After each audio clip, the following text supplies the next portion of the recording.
آیت نمبر 11 سورہ فتح پارہ نمبر 26۔ نحمدہ و نصلی علی رسولہ الکریم، اما بعد، اعوذ باللہ من الشیطان الرجیم، بسم اللہ الرحمن الرحیم۔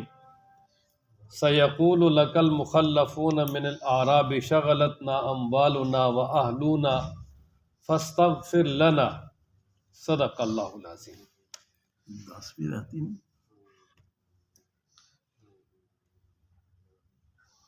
اچھا، یہ آیت نمبر 10 سے، ٹھیک ہے جی۔ آیت نمبر 10 سورہ فتح۔ اعوذ باللہ من الشیطان الرجیم، بسم اللہ الرحمن الرحیم۔ ان الذین یبایعونک انما یبایعون اللہ، صدق اللہ العظیم۔ جب نبی پاک صلی اللہ تعالی علیہ وآلہ وسلم سن 6 ہجری میں اپنے 1400 صحابہ کو لے کر مکہ سے مدینہ منورہ کی طرف روانہ ہوئے اور کفار نے حدیبیہ کے مقام پر مسلمانوں کو روک دیا، اور حدیبیہ کے مقام پر جب حضرت صلی اللہ علیہ وسلم رکے تو آپ صلی اللہ علیہ وسلم نے حضرت سیدنا عثمان رضی اللہ تعالی عنہ انہیں اپنا نمائندہ بنا کے بھیجا تاکہ قریش والوں کے ساتھ مذاکرات کریں کہ بھی ہم لڑنے کے لیے نہیں آئے، ہم تو صرف اور صرف عمرہ ادا کرنے کے لیے آئے ہیں، اور عمرہ ادا کر کے ہم جو ہے نا واپس چلے جائیں گے۔ اب اس دوران یہ افواہ پھیل گئی کہ حضرت سیدنا عثمان رضی اللہ تعالی عنہ کو کافروں نے جو ہے نا وہ شہید کر دیا، یعنی مکہ والوں نے۔ تو نبی پاک صلی اللہ تعالی علیہ وآلہ وسلم نے حضرت عثمان کی شہادت کا بدلہ لینے کے لیے صحابہ سے بیعت کی، اور اس بیعت کے نکات یہ تھے کہ ہم جم کر جہاد کریں گے، پیٹھ پھیر کر نہیں بھاگیں گے، اور آپ صلی اللہ علیہ وسلم کی مکمل اطاعت کریں گے۔ تو اب یہ جو بیعت کرنے والے ہیں، ان کے بارے میں رب ذوالجلال نے فرمایا کہ وہ جو رسول اللہ صلی اللہ علیہ وسلم کے دست اقدس پہ بیعت کر رہے تھے وہ حقیقت میں اللہ سے بیعت تھی، اور فرمایا نا کہ ید اللہ فوق ایدیہم، اللہ کا ہاتھ ان کے ہاتھ کے اوپر تھا، یعنی اللہ تبارک و تعالیٰ کی تائید ان کو حاصل تھی، اللہ کی رضا حاصل تھی، اور اللہ تعالیٰ کا دست قدرت ان کے ساتھ شامل تھا۔ اور جو نبی پاک صلی اللہ علیہ وسلم کی بیعت تھی حقیقت میں اللہ تعالیٰ ہی کے ساتھ بیعت تھی، اس لیے کہ اس میں نبی پاک صلی اللہ علیہ وسلم کی اطاعت کا اعلان تھا، تو نبی پاک صلی اللہ علیہ وسلم کی اطاعت اللہ کی اطاعت ہے۔ خود رب ذوالجلال ارشاد فرماتے ہیں وَمَن يُطِعِ الرَّسُولَ فَقَدْ أَطَاعَ اللَّهُ، وہ شخص کے جس نے اللہ کے رسول کی اطاعت کی تو اس نے اللہ کی بھی اطاعت کی۔ تو اس لیے ید اللہ فوق ایدیہم یہ ایک معاہدہ تھا، تو یعنی یہ بتا دیا کہ یہ معاہدہ اللہ تبارک و تعالیٰ کے لیے ہے، اللہ تعالیٰ کے ساتھ تھا، اور باقی یہ کہ اللہ تبارک و تعالیٰ اپنے علم و قدرت کے اعتبار سے ہر جگہ موجود ہیں، ہر جگہ حاضر ناظر ہیں، اور انسانی سوچ کے مطابق جو اعضاء ہیں رب ذوالجلال ان سے پاک ہیں۔ اللہ تعالیٰ کا ہاتھ کیسا ہے؟ کما یلیق بشانہ، جس طرح اللہ تبارک و تعالیٰ کی ذات ہے۔ تو اس لیے فرمایا کہ اللہ کا ہاتھ ان کے ہاتھ کے اوپر ہے، یعنی اللہ کی ان کو تائید حاصل ہے، اور ساتھ ہی فرما دیا کہ جس کسی نے بھی وعدہ کر کے توڑا تو اس کا نقصان اسی کو ہوگا، اس لیے کہ اسی کا وبال اس پہ ہی پڑے گا، اور جو اللہ تعالیٰ کے رسول سے معاہدہ کر لیں گے یا بیعت کے ذریعے یا کسی بھی اعتبار سے، اور وہ اس کو پورا کر لیں گے، تو اللہ تبارک و تعالیٰ ان کو بڑا اجر عطا کریں گے، دنیا میں بھی عزت دیں گے جسے اللہ تعالیٰ نے صحابہ کرام کو عطا کی، اور آخرت کی عزت تو ہے ہی ہے۔ فرمایا نا ان الذین، بے شک وہ لوگ یبایعونک جو بیعت کرتے ہیں کا آپ کی، انما بے شک وہ یبایعون اللہ، اللہ کی بیعت کر رہے ہیں، کہ جو لوگ آپ کی بیعت کر رہے ہیں آپ کے ہاتھ پہ، فرمایا وہ اللہ کی بیعت کر رہے ہیں۔ ید اللہ فوق ایدیہم، اللہ کا ہاتھ ان کے ہاتھوں کے اوپر ہے، اور آپ صلی اللہ علیہ وسلم نے بھی ایسے اپنا ہاتھ رکھا اور پھر فرمایا کہ یہ ایک میرا ہاتھ ہے، یہ عثمان کا ہاتھ ہے، یہ اس کی طرف سے، اور حضرت صلی اللہ علیہ وسلم کے صحابہ آتے جاتے اور حضرت صلی اللہ علیہ وسلم کے ہاتھوں میں ہاتھ دیتے اور بیعت کرتے جاتے۔ فمن نکثا، پس جس نے بیعت کو توڑا یا عہد کو توڑا، فإنما ينکث، بے شک وہ توڑتے علی نفسی، اپنے اوپر، ومن اوفا، اور وہ کہ جس نے پورا کیا، بما وہ عاہد علیہ اللہ، کہ جس پر اس نے اللہ کے ساتھ وعدہ کیا تھا، تو سیوتی ہے، تو ان قریب دے گا اللہ تعالیٰ اس کو اجرن عظیمہ، بڑا اجر۔ سیقول لک المخلفون من الاعراب۔ اچھا، جب نبی پاک صلی اللہ تعالیٰ علیہ وآلہ وسلم سن 6 ہجری میں عمرہ ادا کرنے کے لیے جا رہے تھے، تو آپ صلی اللہ علیہ وسلم نے مدینہ میں بھی اور مدینہ کے ارد گرد میں آواز لگوائی تھی کہ ہم عمرہ ادا کرنے کے لیے جا رہے ہیں، ہمارے ساتھ جس نے جانا ہے تیار ہو جائے۔ اپنی مرضی سے جو بھی جانا چاہتا ہے، تو یعنی عام نفیر عام جو ہے نا وہ اعلان کر دیا تھا آپ علیہ الصلوۃ والسلام نے۔ مدینہ منورہ کے شہر میں ارد گرد کے جتنے بھی گاؤں تھے، ان تمام تک جو ہے نا وہاں حضرت صلی اللہ علیہ وسلم کا پیغام پہنچا اور ایک اعلان عام کیا گیا۔ لیکن اس موقع پر مدینہ منورہ کے جو ارد گرد کچھ قبائل تھے، جو کچھ گاؤں کے لوگ تھے، جیسے قبیلہ بنو غفار، مزینہ، جوہینہ، قبیلہ اسلم، قبیلہ اشجع، یہ ان میں سے جو ہے نا وہ اکثر منافق تھے، اور انہوں نے نبی پاک صلی اللہ علیہ وسلم کے ساتھ جانے سے گریز کیا، کیونکہ یہ حضرت صلی اللہ علیہ وسلم کے بارے میں انتظار میں رہتے تھے کہ بھئی کوئی نبی پاک صلی اللہ علیہ وسلم کو پریشانی آئے، کوئی معاملہ آئے، چلو ہمیں جو ہے نا فائدہ حاصل ہو جائے۔ اور یہ ہر وقت موقع کی تلاش میں رہتے تھے، اور کسی وقت اگر ان کو یہ سمجھ آتی کہ مسلمان اس موقع پر جو ہے وہ فاتح بنیں گے، تو فوراً مسلمانوں کے پاس پہنچ جاتے۔ تو اس موقع پر انہیں اصل میں خطرہ یہ تھا کہ احد کے مقام پر دیکھیں مشرکین وہاں مدینہ میں گئے اور مسلمانوں کے ساتھ لڑائی ہوئی، بہت سارے مسلمانوں کو شہید کیا، تو وہ سمجھتے تھے کہ کفار نے یہاں آ کے شہید کیا، اور پھر بعد میں غزوہ احزاب میں بھی 27 دن محاصرہ کیے رکھا، تو یہ جب لوگ مدینہ جائیں گے تو یہ تو تھوڑے مدینہ سے مکہ جائیں گے، تو یہ تھوڑے سے لوگ ہیں، ان کو وہاں جو ہے نا وہ بڑے آرام سے قتل کر دیں گے، ان میں سے تو کوئی بھی گھر میں واپس آئے گا نہیں۔ اچھا خیر، اللہ تبارک و تعالیٰ کا معاملہ اور تھا، مسلمان گئے اور کسی کی جان ضائع نہیں ہوئی۔ حدیبیہ کے مقام پر کیا جی معاہدہ ہوا، اور اس معاہدے میں گویا مسلمانوں کو ایک طاقت تسلیم کیا۔ اب یہ کہ جب اپنا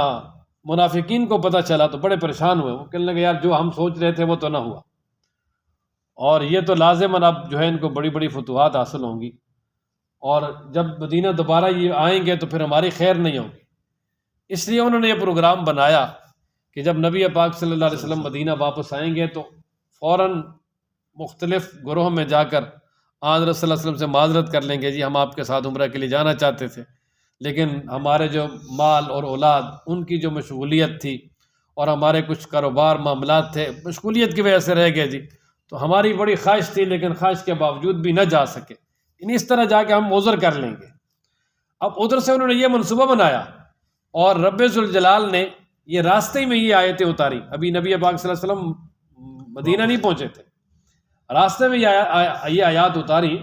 کہ جب آپ مدینہ منورہ واپس جاؤ گے تو وہ جو پیچھے رہنے والے منافقین ہیں وہ آ کر جھوٹے بہانے کریں گے اور جھوٹے عذر پیش کریں گے، اور تمہیں کہیں گے کہ اللہ تعالیٰ سے ہمارے لیے بخشش کی دعا کریں۔ تو فرمایا کہ آپ نے ان کی کوئی بات نہیں سننی۔ وجہ یہ ہے کہ جو بات وہ زبان سے کہیں گے دل میں نہیں، دل سے تو پکے منافق ہیں، اس لیے آپ نے فرمایا کہ ان کی جو ہے نا وہ بات نہیں سننی اور ان کی کسی بات میں نہیں آنا، اور ان سے یہ کہنا ہے کہ بھئی دیکھو تم یہاں سے نہیں گئے، اگر اللہ تعالیٰ تمہیں تمہارے گھروں میں ہی ہلاک کرنا چاہے تو تمہیں کون بچائے گا؟ پھر کوئی بچا سکتا ہے؟ اگر اللہ تعالیٰ تمہیں کوئی نفع دینا چاہے تو تمہیں کون بچا سکتا ہے؟ تمہیں جو ہے نا وہ نفع ضرور ملے گا، کوئی روک بھی نہیں سکتا۔ تو اس لیے تم یہ کہتے ہو کہ ہم اس لیے نہیں گئے تاکہ ہماری جان بچ جائے، تو یہ تمہاری خواب خیالی ہے۔ فرمایا نا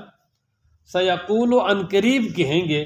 لکا آپ کو، المخلفون وہ جو پیچھے چھوڑ دیے گئے ہیں۔ اصل میں یہ ہوتا ہے مخلفون کا معنی پیچھے رہنے والے، مخلفون جو پیچھے چھوڑے گئے، اس میں مفعول ہے، اور یہ مخلفون ذکر کر کے انہیں اللہ تعالیٰ نے بتا دیا کہ ان کو اللہ تعالیٰ ہی نے جو ہے نا وہ پیچھے دھکیل دیا تھا، اللہ تعالیٰ کہ ہاں وہ جانے کے قابل ہی نہیں تھے۔ من الاعراب، دیہاتیوں میں سے کیا کہیں گے جی؟ شغلتنا، ہمیں مشغول رکھا، اموالنا، ہمارے مالوں نے، وَأَهْلُونَا اور ہمارے آل و عیال نے، گھر والوں نے، تو فاستغفر پس آپ اللہ سے معافی مانگیے، لنا ہمارے لیے اللہ تعالیٰ سے استغفار کریں، دعا کریں۔ یقولون وہ کہیں گے بِأَلْسِنَتِهِمْ اپنی زبانوں سے، ما وہ لیس فی قلوبہم جو ان کے دلوں میں نہیں ہوگا۔ قل کہہ دیجئے فمن یملک کون مالک ہوگا یا کون اختیار رکھتا ہے لکم تمہارے لیے من اللہ اللہ کے سامنے شیئن کچھ بھی، ان اراد بکم اگر وہ تمہارے ساتھ ارادہ کرے ضرہ نقصان پہنچانے کا، او اراد بکم یا ارادہ کرے تمہارے بارے میں نفع پہنچانے کا، کہ وہ اگر نفع نقصان پہنچانے کا ارادہ کرے تو کون ہے کہ جو اختیار رکھتا ہے کہ اس نقصان سے تمہیں بچائے یا نفع جو ہے وہ تمہیں نہ پہنچے؟ ایسا نہیں ہو سکتا، جس کو اللہ نے نفع پہنچانا۔ بل کان اللہ بما تعملون خبیرا بلکہ اللہ تبارک و تعالی وہ کام جو تم کرتے ہو اس کی خبر رکھنے والے ہیں۔ اچھا، انہوں نے کیا کہا تھا جی کہ جی بس مال و اولاد کی دیکھ بھال میں اور کھیتی باڑی میں مشغول ہو گیا، بس غلطی ہو گئی۔ تو اللہ تبارک و تعالیٰ فرماتے ہیں کہ نہیں، یہ بات نہیں تھی، بلکہ بات یہ تھی کہ ان سے کہیں کہ بل ظننتم بلکہ تم نے گمان کیا کہ لن ینقلب الرسول کہ ہرگز نہیں لوٹ کر واپس آئیں گے، نہیں پلٹیں گے واپس مدینہ، ہرگز نہیں آئیں گے رسول صلی اللہ علیہ وسلم والمؤمنون اور مومن، یعنی بلکہ ظننتم تم نے گمان کیا لن ینقلب کہ ہرگز نہیں لوٹیں گے الرسول رسول صلی اللہ علیہ وسلم والمؤمنون اور مومنین الی اہلیہم اپنے گھروں کی طرف، اپنے گھر والوں کی طرف کبھی بھی نہیں آئیں گے، ابدا کبھی بھی۔ وَزُيِّنَ ذَلِكَ اور یہ بات خوشنما بنا دی گئی تھی فی قلوبہم ان کے دلوں میں، فی قلوبکم تمہارے دلوں میں، یعنی منافقین کو مخاطب کر کے کہا نا کہ اصل بات یہ ہے کہ تم نے یہ سمجھا کہ مشرکین جو ہے نا وہ ان سب کو شہید کر دیں گے، ان میں سے کوئی بھی واپس نہیں آئے گا، اور یہ بات تمہارے دلوں کے اندر رچ بس گئی تھی اور تم خوش تھے اس بات پر کہ ایسا ہی ہوگا۔ وَظَنَنْتُمْ ظَنَّ السَّوْءِ اور تم نے گمان کیا برا گمان اللہ کے بارے میں کہ اللہ ان کی مدد نہیں کریں گے، اور مسلمانوں کے بارے میں کہ یہ شکست کھا کے ان کی جانیں بھی ضائع ہو جائیں گی، تم نے فرمایا برا گمان کیا ہے۔ وَكُنْتُمْ اور تم ہو قوماً قوم برا تباہ ہونے والی، فرمایا کہ تم خود تباہ و برباد ہونے والی قوم ہو، تمہارا انجام بالآخر تباہی اور بربادی بھی ہے، بربادی ہی ہے۔ وَمَن لَّمْ يُؤْمِن ایسا بھی اسم ہے، بورن ہے نا، وَمَن لَّمْ يُؤْمِن بِاللَّهِ۔ اچھا، اب آگے اللہ تبارک و تعالیٰ فرما رہے ہیں کہ جو آدمی اللہ اور اس کے رسول پر ایمان نہیں لائے گا تو ظاہر وہ کافر ہے، اور کافروں کے لیے فرمایا آخر میں جہنم کا عذاب تیار کر رکھا ہے اور اسی کے اندر ان کو جلایا جائے گا۔ وَمَن لَّمْ يُؤْمِن اور وہ شخص جو ایمان نہیں لایا باللہ اللہ پر ورسول اللہ کے رسول پر، فَإِنَّا پس بے شک ہم نے اعتدنا تیار کر رکھا ہے للکافرین کافروں کے لیے سعیرا بڑکتا ہوا آگ، جہنم کی دہکتی ہوئی آگ تیار کر رکھا۔ وَلِلَّهِ مُلْكُ السَّمَاوَاتِ وَالْأَرْضِ آگے پھر فرمایا کہ زمین و آسمان کی بادشاہی اور جو کلی اختیار ہے مکمل وہ اللہ تبارک و تعالیٰ کی ذات کے پاس ہے۔ اللہ تبارک و تعالیٰ جسے معاف کرنا چاہتا ہے معاف کر دے گا، جسے عذاب دینا چاہتا ہے اس کو عذاب دے گا، یعنی کافروں اور منافقوں کو اللہ تعالیٰ عذاب دے گا، اس پہ قدرت رکھتا ہے، اور جو توبہ کر کے اپنے گناہوں کی معافی مانگ لے گا اللہ تعالیٰ سے اور اپنے آپ کو سنوار لے گا، اللہ تعالیٰ اس کو معاف کر دے گا۔ اللہ تعالیٰ کو تو کوئی پوچھنے والا نہیں، اور اللہ تعالیٰ ہے بخشنے والا، رحم کرنے والا، جو معافی یعنی صحیح دل سے معافی مانگنے کے لیے آئے گا کبھی خالی نہیں جائے گا، اللہ تعالیٰ ضرور اس کو معاف کر دیں گے۔ وَلِلَّهِ مُلْكُ السَّمَاوَاتِ وَالْأَرْضِ اور اللہ ہی کے لیے بادشاہی آسمانوں کی اور زمینوں کی، یغفر بخشتا ہے لمن یشاء جس کو چاہتا ہے، وَيُعَذِّبُ عذاب دیتا ہے من یشاء جس کو چاہتا ہے، وَكَانَ اللَّهُ غَفُورًا رَحِيمًا اور ہے اللہ تعالیٰ بخشنے والا رحم کرنے والا۔ سَيَقُولُ الْمُخَلَّفُونَ اچھا، اب اللہ تبارک و تعالیٰ نے حدیبیہ کے مقام سے واپسی پر نبی پاک صلی اللہ علیہ وسلم کو بڑی فتوحات کی نوید سنائی، اِنَّا فَتَحْنَا لَكَ فَتْحًا مُبِينًا کہ ہم آپ کو بڑی فتوحات عطا کریں گے اور بڑی غنیمتیں ملیں گی۔ تو اب جو ہے نا وہ منافقین سمجھ گئے کہ آئندہ جو غزوات ہونے، خاص طور پہ یعنی وہ آگے غزوہ خیبر، انہیں پتہ تھا کہ خیبر کے یہودیوں میں اتنا دم نہیں ہے کہ وہ مسلمانوں کے سامنے کھڑے ہوں، اور ان کے پاس مال و متاع بھی بہت زیادہ تھا، سب سے زیادہ مال غنیمت یعنی غزوہ حنین سے پہلے وہاں سے ملا تھا۔ تو اب منافقین انہوں نے آپس میں یہ مشورہ کیا، ارادہ بنایا کہ بھئی ہم چلتے ہیں نبی پاک صلی اللہ علیہ وسلم سے اور ہم اجازت مانگتے ہیں کہ ہمیں غزوہ خیبر کی اجازت دیجیے، ہم آپ کے ساتھ جانا چاہتے ہیں اور ہم لڑیں گے بڑے مستقل مزاجی سے، اور ہم آپ کے ساتھ ہیں، جو آپ کہیں گے ہم ماننے کے لیے تیار ہیں۔ لیکن ادھر نبی پاک صلی اللہ تعالیٰ علیہ وآلہ وسلم اللہ کے حکم سے یہ فیصلہ کر چکے تھے کہ خیبر کی طرف صرف وہی جائے گا جو بیت رضوان میں شریک تھا، بس اس کے علاوہ کوئی نہیں جا سکتا۔ اللہ تبارک و تعالیٰ نے چونکہ وعدہ بھی ان سے کیا تھا کہ اللہ تمہیں بڑی بڑی غنیمتیں عطا کرے گا، اور دوسرا یہ کہ اللہ تعالیٰ تمہیں غنیمتیں عطا کرے گا، اور دوسری بات یہ کہ اللہ تبارک و تعالیٰ نے یعنی ایک جس کو حدیث قدسی کہا جاتا ہے، یعنی وہی غیر مطلب کے ذریعے اپنے محبوب کو بتا دیا تھا، حکم دے دیا تھا کہ آپ نے ان منافقین کو یا کسی اور کو ساتھ نہیں لے جانا، صرف خیبر کے لیے وہی جائیں گے کہ جو بیت رضوان میں شریک تھے۔ تو اللہ تعالیٰ نے اسی چیز کو یہاں بیان فرمایا۔ اللہ فرماتے ہیں سیقول المخلفون، ان قریب کہیں گے وہ جو پیچھے چھوڑے گئے ہیں، اذن طلقتم، جب تم جاؤ گے الی مغانم، غنیمت حاصل کرنے کے لیے، کہ جب تم نکلو گے غنیمت حاصل کرنے کے لیے، یعنی وہ غزوہ خیبر کی طرف، لتاخذوها، تاکہ وہ اس کو حاصل کریں، یعنی وہ غنیمت کو وہ حاصل، لتاخذوها، تاکہ تم غنیمت کو حاصل کرو۔ ان قریب کہیں گے تم سے وہ جو پیچھے چھوڑ دیے گئے ہیں، جب تم نکلو گے الی مغانم، غنیمتوں کی طرف، لتاخذوها، تاکہ تم ان غنیمتوں کو حاصل کرو۔ یعنی اس سے مراد وہ بڑا آسان غزوہ ہے، غزوہ خیبر، جس میں اللہ تعالیٰ نے بڑی فتح عطا کی تھی۔ اچھا، وہ کیا کہیں گے جی؟ ذرونا، ہمیں چھوڑیے، نتبعکم، ہم تمہاری پیروی کرنا چاہتے ہیں، یعنی ہمیں اجازت دیجئے، ہم تمہارے ساتھ جانا چاہتے ہیں، یعنی غزوہ خیبر میں۔ تو اللہ فرماتے ہیں یریدون، وہ ارادہ رکھتے ہیں، ان یبدلوا، کہ وہ تبدیل کر دیں کلام اللہ، اللہ کے فیصلے کو، کہ وہ اللہ فرماتے ہیں کہ وہ اجازت مانگتے ہیں آپ سے کہ ہم ساتھ چلیں، کہ وہ اللہ کے فیصلے کو تبدیل کرنا چاہتے ہیں۔ نہیں، اللہ کا فیصلہ تبدیل نہیں ہو سکتا، اس لیے کہ رب ذوالجلال تو فیصلہ کر چکے ہیں کہ سوائے جو ہے نا وہ حدیبیہ والوں کے اس میں کوئی جا ہی نہیں سکتا۔ تو قل، کہہ دیجئے، لن تتبعونا، ہرگز تم نہیں پیروی کر سکتے ہماری، یعنی ہرگز تم ہمارے ساتھ نہیں جا سکتے۔ کذالکم قال اللہ من قبل، اسی طرح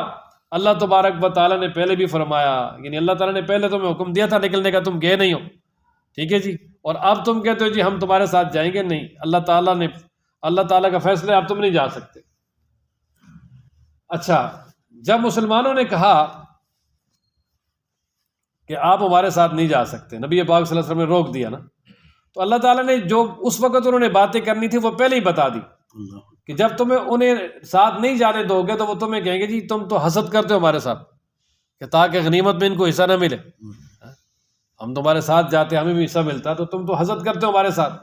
تو اللہ فرماتے ہیں بہت ہی کم لوگ ان میں سمجھدار ہیں، باقی تو ذرا منافق انتہائی پرلے درجے کا جو ہے نا وہ جاہل اور مطلق جاہل ہوتا ہے، تو اس لیے فرمایا کہ ان کی باتوں پہ آپ بالکل نہ آئیں، بے شک کہتے رہیں، کہنے دیں، ظاہر ہے اب ان کو جلن ہوگی اور پھر جلن کسی طرح نکالنی تو ہے، کچھ کہنا تو ہے، کہنے دیں، ان کی اس کی طرف توجہ ہی نہیں کرنی۔ فَسَيَقُولُونَ، پس وہ عنقریب کہیں گے، بلکہ تحسدوننا، کہ تم ہمارے ساتھ حسد کرتے ہو، کہ تمہیں کہیں گے جی تم ہمیں ساتھ اس لیے نہیں لے جا رہے کہ تم ہمارے ساتھ حسد کرتے ہو تاکہ ہمیں وہ مال نہ ملے۔ بل کانو، بلکہ ہیں وہ، لا یفقہون، نہیں سمجھتے، الا قلیلا، مگر بہت تھوڑے۔ قل للمخلفین من الاعراب، اچھا اللہ تعالیٰ نے فرمایا کہ ان سے یہ تو کہہ دینا کہ یہ جو غزوہ خیبر والی مہم ہے اس میں تو آپ کو ساتھ مل کر نہیں لے کے جائیں گے، وجہ یہ کہ وہ بڑی آسان سی جنگ تھی، وہ آسرا کرنے کے ساتھ ہی اللہ تبارک و تعالیٰ نے جو ہے وہ بڑے کامیابی کے ساتھ اللہ تعالیٰ نے فتح عطا کی تھی ایمان والوں کو، تو چونکہ اس میں جو ہے نا وہ منافقین کا ایمان اتنا زیادہ جانچا نہیں جاتا تھا لوگوں کے سامنے، یعنی اتنا زیادہ واضح نہ ہوتا کہ آیا یہ منافق ہے یا مومن ہے، اس لیے فرمایا اس میں ان کو جانے کی اجازت تو نہیں ہے، لیکن ان سے کہیں کہ کچھ آگے ایسے قوموں کے ساتھ ہم نے لڑائیاں لڑنی ہیں جو بڑی جنگجو ہیں اور بڑے بہادر لوگ ہیں، ان کے ساتھ ہم نے لڑائی لڑنی ہے یہاں تک کہ وہ اسلام لے آئیں یا یہ کہ وہ تابع داری کا اعلان کر دیں، تو اس وقت جو ہے نا تم ہمارے ساتھ جا سکتے ہو، ہم تمہیں اجازت دیں گے۔ اگر تم اس وقت ساتھ جاؤ گے تو اللہ تعالیٰ تمہیں بڑا اجر بھی دے گا، دنیا کا مال بھی ملے گا، آخرت بھی سنور جائے گی۔ اور اگر جو ہے وہ جس طرح پہلے تم نے منہ پھیرا غزوہ احد سے، پھر اسی طرح احزاب میں بھی شرارتیں کی اور پھر حدیبیہ کی طرف بھی نہیں گئے، تو پھر فرمایا تمہیں سخت عذاب ملے گا، شدید قسم کا۔ تو اب یہ کہ اس کے بعد بہت سارے منافقین جنہوں نے غزوہ خیبر کو دیکھا تو وہ دل سے مسلمان ہو گئے تھے، توبہ کر لی تھی اپنے منافقت سے، اور بعد میں ان غزوات میں شریک ہوئے، اللہ تعالیٰ نے ان کو بڑا مقام دیا۔ لیکن کچھ ایسے تھے جو ماردو علی النفاق، اپنے نفاق پہ ڈٹے رہے اور اسی پہ تباہ و برباد ہو گئے، مر گئے، اور جہنم کے سب سے نچلے درجے میں پہنچ گئے۔ ان المنافقین فی الدرک الاسفل من النار، سب سے نچلے درجے میں۔ وجہ یہ ہے کہ اتنا نقصان کافروں نے نہیں پہنچایا جتنا منافقوں نے پہنچایا ہے۔ قل للمخلفین، کہہ دیجئے پیچھے چھوڑے ہوئے سے یا پیچھے رہ جانے والوں سے، من الاعراب دیہاتیوں میں سے، ستدعون، ان قریب تم بلائے جاؤ گے، الی قوم، ایسی قوم کی طرف، اولی باس شدید، جو سخت جنگجو ہے، تو قاتلونہم، تم ان سے لڑائی کرو گے، او یسلمون، یہاں تک کہ وہ اسلام لے آئیں یا یہاں تک کہ وہ تسلیم کر لیں، نہیں جزیہ دینا شروع کر دیں، تابع ہو جائے۔ فَإِن تُطِيعُوا، پس اگر تم اطاعت کرو گے، یعنی اس وقت ساتھ جاؤ گے، تو یؤتکم اللہ اجرا حسنا، تو اللہ تبارک و تعالیٰ تمہیں دے گا اچھا اجر۔ وَإِن تَتَوَلَّوْا، اور اگر تم منہ پھیرو گے، کما تولیتم، جس طرح تم نے منہ پھیرا ہے، من قبل، اس سے پہلے، یعنی اگر تم پھر جاؤ گے، نہیں جاؤ گے جس طرح تم نے پہلے غزوات سے منہ پھیرا ہے، تو یعذبکم عذابا علیما، تو وہ تمہیں عذاب دے گا، دردناک عذاب۔ لیس علی الاعمی حرج، اچھا کچھ لوگ ایسے بھی تھے کہ جو جانا چاہتے تھے لیکن معذور تھے، کچھ نابینا تھے، کچھ لنگڑے تھے اور کچھ اپاہج تھے، تو ان کا کیا بنے گا؟ تو اللہ تبارک و تعالیٰ نے فرمایا کہ ان پہ کوئی حرج نہیں، اللہ کی طرف سے کوئی گرفت نہیں ہے، معذور ہے اور ان کا عذر ہے، اللہ تبارک و تعالیٰ کیا ان کا عذر قبول ہے۔ لیس علی الاعمی حرج، نہیں ہے اندھے پہ کوئی حرج، ولا علی الاعرج حرج، اور نہیں ہے لنگڑے پہ کوئی حرج، ولا علی المریض حرج، اور نہیں ہے بیمار پہ کوئی حرج، کہ کوئی بیمار ہے، کوئی لنگڑا ہے، کوئی نابینا ہے، اگر وہ نہیں بھی جا سکتے غزوات میں تو کوئی حرج نہیں ہے۔ اور ساتھ ہی فرمایا کہ اللہ اور اس کے رسول کی جو اطاعت کریں گے ان کو کیا ملے گا؟ فرمایا وَمَن يُطِعِ اللَّهَ وَرَسُولَهُ، اور جو اللہ اور اس کے رسول کی اطاعت کرے گا، کہا مانے گا، پیروی کرے گا، يُدْخِلْهُ جَنَّاتٍ تَجْرِي مِن تَحْتِهَا الْأَنْهَارُ، اللہ تعالیٰ اس کو داخل کرے گا ایسے باغات میں جن کے نیچے سے نہریں بہتی ہیں۔ لیکن فرمایا وَمَن يَتَوَلَّ، اور وہ جو منہ پھیر لے گا، یعنی اللہ اور اس کے رسول کی اتباع نہیں کرے گا، تو یعذبہ، اللہ تعالیٰ اس کو عذاب دیں گے، عذابا علیما، دردناک عذاب، بڑا ہی سخت عذاب۔ اللہ تبارک و تعالیٰ محفوظ فرمائے۔ عذابا علیم من سے مراد ہے مؤلما، یعنی ایسا عذاب جو کہ سخت درد اور دکھ دینے والا ہوگا، سخت ترین تکلیف سے دوچار کرنے والا ہوگا۔ اللہ تعالیٰ ہم سب کی اس سے حفاظت فرمائے اور قرآن پڑھنے، سمجھنے، اس پر عمل کرنے کی توفیق عطا فرمائے۔ وآخر دعوانا الحمدللہ۔